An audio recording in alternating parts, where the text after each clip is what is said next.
Hello friends, welcome to elegant designer. இன்றைக்கி நம்ம என்ன பார்க்க போகிறோம் அப்படின்னா, நம்ம நேற்று பார்த்ததனுடைய கண்டினியூஷன் தான். அதாவது லாஸ்ட் வீடியோவில் நான் என்ன பண்ணியிருந்தேன்னா, சக்கரியில் வந்து ஃபஸ்ட்டு சக்கரியை ஸ்டிச் பண்ணிவிட்டு அதுக்கு மேலே வந்து பீட் எப்படி ஸ்டிச் பண்ணுறது அப்படின்றத காமிச்சிருந்தேன். ஸோ அதனுடைய கண்டினியூஷன் தான். அதே இதை வந்து நம்ம சக்கரி ஸ்டிச் பண்ணும்போதே வந்து பீட்ஸை எப்படி ஸ்டிச் பண்ணுறது அப்படின்றத காட்டுறேன். வந்து இந்த மாதிரி இதை நான் வந்து டபுள் எஃபெக்ட் கொடுத்துருக்கேன். அதாவது ஃபஸ்ட்டு ஒன்ஸ் வந்து சக்கரி ஸ்டிச் பண்ணிவிட்டு அதுக்கப்புறம் பீட் ஸ்டிச் பண்ணேன். இப்படி போடுறதுனால அந்த பீட் வந்து இன்னும் கொஞ்சம் ஸ்டிஃபாக இருக்குது. அதே வந்து இன்னொரு மெத்தட் எப்படின்னா, நம்ம சக்கரி போடும்போதே பீடையும் இன்சர்ட் பண்ணி பண்ணலாம். அது வந்து கொஞ்சம் லேஸாக தான் இருக்குது. அதையும் நான் உங்களுக்கு போட்டு காட்டிடுறேன். இப்போ வந்து சக்கரி தைக்கும் போதே அப்படியே வந்து அந்த பீடை எப்படி தைக்கிறது அப்படின்றத காட்டுறேன்.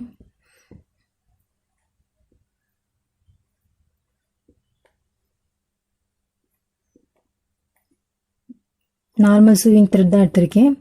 ஃபஸ்ட்டு சக்கரியை வந்து இந்த எண்டில் ஒரு ஸ்டிச் பண்ணுவோமா, ஸோ அந்த ஸ்டிச் பண்ணிவிட்டு த்ரெட்டை எடுத்துட்டு இதுக்கப்புறம் இந்த பீடை வந்து டைரெக்டாக உள்ளே இன்சர்ட் பண்ணிடுறீங்க.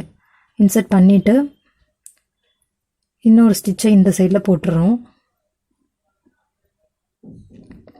இப்போ தேவையான அளவுக்கு டைட்னஸ் கொடுத்துட்டு இந்த எண்டில் ஒரு ஸ்டிச் பண்ணிடுறோம்.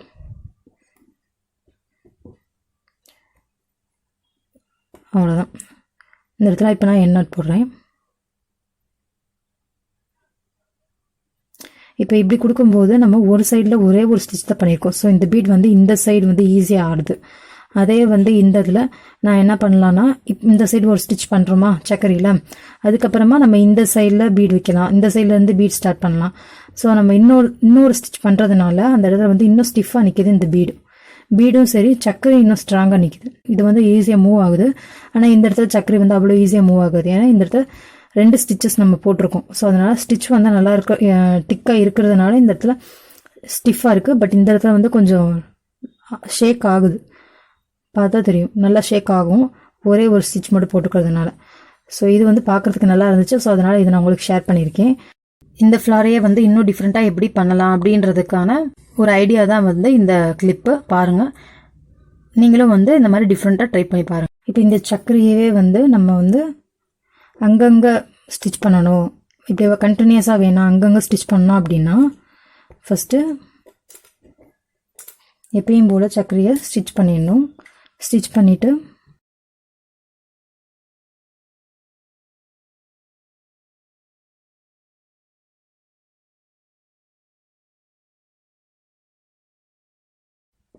இந்த இடத்துல நம்ம எண்ணாட் போட்டுட்டு மறுபடியும் கட் பண்ணிவிட்டு நம்ம முடிச்சு போட்டு ஸ்டார்ட் பண்ணணும் அப்படின்னு அவசியம் இல்லை. இந்த த்ரெட்டை அப்படியே வச்சு நெக்ஸ்ட் லேயருக்கு போயிடலாம். நெக்ஸ்ட்டு எந்த இடத்துக்கு போகணுமோ அந்த இடத்துல இந்த த்ரெட்டை அப்படியே யூஸ் பண்ண ஆரம்பிச்சிடலாம். இந்த மாதிரி இடங்கள்ல நம்ம கட் பண்ணி யூஸ் பண்ணணும்னு அவசியம் இல்லை.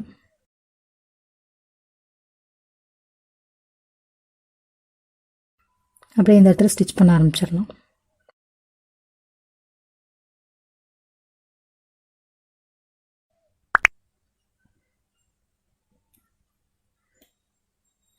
இப்போ இதிலே வந்து இன்னொன்று என்ன அப்படின்னா, பீட்ஸை வந்து இப்போ பீட்ஸ்லேயே அங்கங்கே இந்த மாதிரி புள்ளி மாதிரி வைக்கணும் அப்படின்னு சொன்னால் நம்ம வந்து ஒவ்வொரு இடத்துலையும் இந்த மாதிரி எண்ணாட் வந்து கொடுக்க முடியாதுல்ல. ஸோ அதுக்கு ஒரு டெக்னிக் இருக்குது. அந்த டெக்னிக்கையும் இப்போ நம்ம பார்க்கலாம்.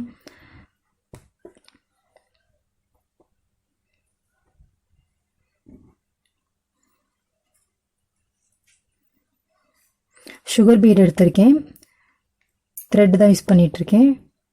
இது ஒருவேளை உங்களுக்கு த்ரெட்டில் அந்த அளவுக்கு இதாக ஸ்டிஃபாக இருக்கும்னு தோணலைன்னா நீங்கள் ஜரி வேணால் யூஸ் பண்ணிக்கோங்க. நான் ஜரியில் தான் ஃபஸ்ட்டு ட்ரை பண்ணியிருக்கேன். இப்போ வந்து த்ரெட்டில் நான் ட்ரை பண்ணி பார்க்குறேன் எப்படி இருக்குன்னு சொல்லிவிட்டு. ஃபஸ்ட்டு ஒரு ஸ்டிச் போட்டுட்டு அதுக்கப்புறமா இந்த த்ரெட் இருக்குல்ல, இந்த த்ரெட்டை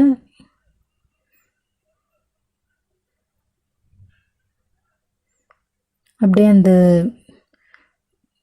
பீடை சுற்றி வர்ற மாதிரி கொண்டு வரணும். இப்படி கொண்டு வந்துட்டோம்னா இது வந்து லாக் மாதிரி, அதாவது நம்ம நாட் போட்டால் எப்படி நிற்குமோ அந்த மாதிரி நாட் போட்ட மாதிரி ஆயிடும். இப்போ ஒருவேளை உங்களுக்கு இதில் வந்து ஃபஸ்ட் டைம் ஒரு போடும்போது இது எப்படி நாட் மாதிரி இருக்கும் அப்படின்னு உங்களுக்கு டவுட்டாக இருந்துச்சுன்னா நீங்கள் இன்னும் எத்தனை தடவை தேவைப்படுதோ அத்தனை தடவை நீங்கள் போட்டுக்கலாம். இந்த மாதிரி வச்சு இப்படி பிடிச்சிக்கணும், அவ்வளோதான். ஸோ இந்த ஒரே இடத்துலையே நம்ம எத்தனை தடவை வேணுமோ அத்தனை தடவை த்ரெட்டை கொண்டு வந்து அந்த இடத்துல நம்ம நாட் மாதிரி ஃபிக்ஸ் பண்ணிக்கலாம் அந்த இடத்துல.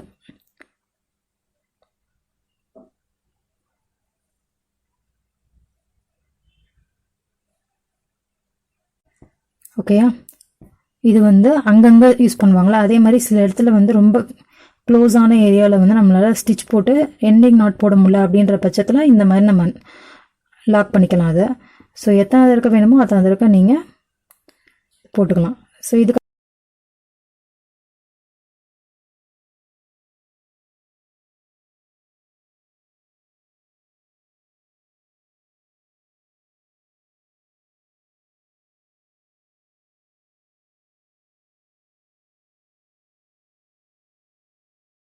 த்ரெட்டில் வந்து இந்த மாதிரி சிங்கிள் பீட் எப்படி வைக்கிறதுன்றது சொல்லியிருந்தேன்ல, அதே மாதிரி இப்போ நான் வந்து ஜரியில் வந்து எப்படி போடுறதுன்றது ஒருத்தருக்கு காமிச்சிடுறேன். இந்த வட்டம் வந்து நான் ரவுண்ட் பீட் யூஸ் பண்ணுறேன்.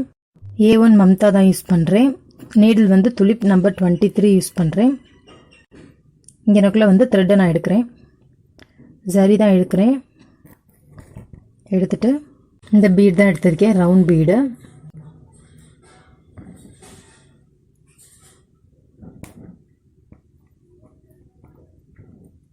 இந்த மாதிரி ஸ்டிச் பண்ணிவிட்டு இப்படி பிடிச்சிக்கிட்டு அடியில் த்ரெட்டை உள்ளே இழுத்துருங்க. ஸோ இதே மாதிரியே இன்னொரு சைடும் திருப்பி போடலாம் தேவைப்பட்டுச்சுன்னா. உங்களுக்கு டைட்டாக இருக்குதுன்னு தோணுச்சுன்னா விட்டுறலாம், இப்படி இல்லாட்டினா இன்னொரு தடவை இன்னும் எத்தனை முறை வேணுமோ அத்தனை முறை போட்டுக்கலாம். அவ்வளோதான். ஸோ இந்த மாதிரி லாக் போட்டு இதை ஃபினிஷ் பண்ணிக்கலாம். இப்போ இந்த ரவுண்ட் பீடையே வச்சு நம்ம எப்படி வந்து இந்த மாதிரி ரவுண்ட் ஷேப்பில் கொண்டு வருது அப்படின்றத பார்க்கலாம். நான் எப்போயுமே பீட் ஸ்டிச்சிங்க்கு வந்து நார்மல் ஸ்விங் த்ரெட் தான் யூஸ் பண்ணுவேன். அதே மாதிரி நம்பர் 23 நீடில் தான் யூஸ் பண்ணுவேன். ஸோ இப்போயே நான் அதே மாதிரி நார்மல் ஸ்விங் த்ரெட் எடுத்திருக்கேன். இங்கேருந்து ஸ்டிச்சு ஸ்டார்ட் பண்ணுறேன். ஃபஸ்ட்டு த்ரெட்டை வெளியே எடுத்துடுறேன். இதே ரவுண்ட் பீட் தான், மீடியம் சைஸ் ரவுண்ட் பீட் எடுத்திருக்கேன், கோல்டன் கலர். சென்டரில் ஸ்டிச் பண்ணிடுறேன். நெக்ஸ்ட்டு அதுக்கு ஒரு ஸ்டிச் எக்ஸ்ட்ரா வாங்கி போட்டோமா, ஸோ அதே மாதிரியே இங்கேயும் போட்டுடுறேன். ஒரு ஸ்டிச் இறக்கி போட்டுட்டு இந்த மாதிரி பீட்ஸ் எல்லாம் சிங்கிளாக தான் ஸ்டிச் பண்ணணும், அப்போ தான் வந்து தூக்காமல் நீட்டாக நிற்கும். ஸோ அதனால் எப்பயும் போல் இதை இந்த சென்டர் பீடை சுற்றி மித்த பீட்ஸை ஸ்டிச் பண்ணணும்.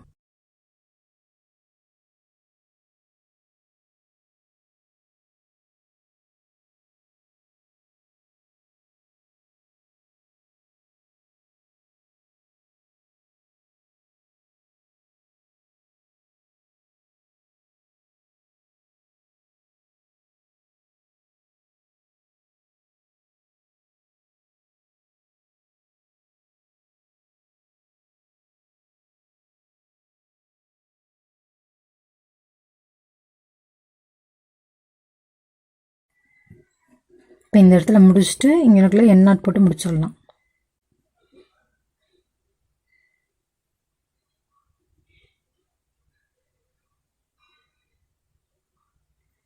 ஃபினிஷ் பண்ணிடலாம். இந்த மாதிரி ஃப்ளாட் டைப் இதை வந்து நம்ம எங்கெல்லாம் யூஸ் பண்ணலாம் அப்படின்னா, நம்ம செக்குடு ஸ்லீவ்ஸ் யூஸ் பண்ணுறோம்ல அந்த மாதிரி இடத்துல சென்டரில், வேறு எங்கெங்கே யூஸ் பண்ண முடியும்னா ப்ளவுஸில் அங்கங்கே யூஸ் பண்ணலாம். ஸோ இதெல்லாமே பார்க்குறதுக்கு நல்லாயிருக்கும் இந்த மாதிரி டிசைனாக. இதிலே வந்து இன்னொரு டிஃப்ரெண்ட்டாக எப்படி யூஸ் பண்ணலாம்னா, சென்டரில் இந்த மாதிரி ரவுண்ட் பீட் கொடுத்துட்டு சுற்றிலும் சுகர் பீட் கொடுத்தாலும் நல்லா இருக்குது. ஸோ வேறு என்னென்ன மாடிஃபை பண்ணலாம் அப்படின்றது நீங்களும் திங்க் பண்ணுங்கள். இந்த ஒரு இதை வந்து தனியாக யூஸ் பண்ணாமல் இந்த மாதிரி செக்குடு பேட்டர்னில் ஆல்டர்னேட்டாக யூஸ் பண்ணலாம். இந்த கேப்பில் நீங்கள் ஏதாச்சும் வச்சு ஃபில் பண்ணிக்கலாம். இதை வந்து ஸ்லீவ்ஸில் யூஸ் பண்ணலாம். இந்த வீடியோ யூஸ்ஃபுல்லாக இருக்குன்னா லைக் பண்ணுங்கள், கமெண்ட் பண்ணுங்கள், ஷேர் பண்ணுங்கள், கண்டிப்பாக சப்ஸ்கிரைப் பண்ணுங்கள். கூடவே பக்கத்தில் இருக்கிற பெல் ஐக்கானை ப்ரெஸ் பண்ணிக்கோங்க. தேங்க்யூ ஃபார் வாட்சிங் கைஸ்.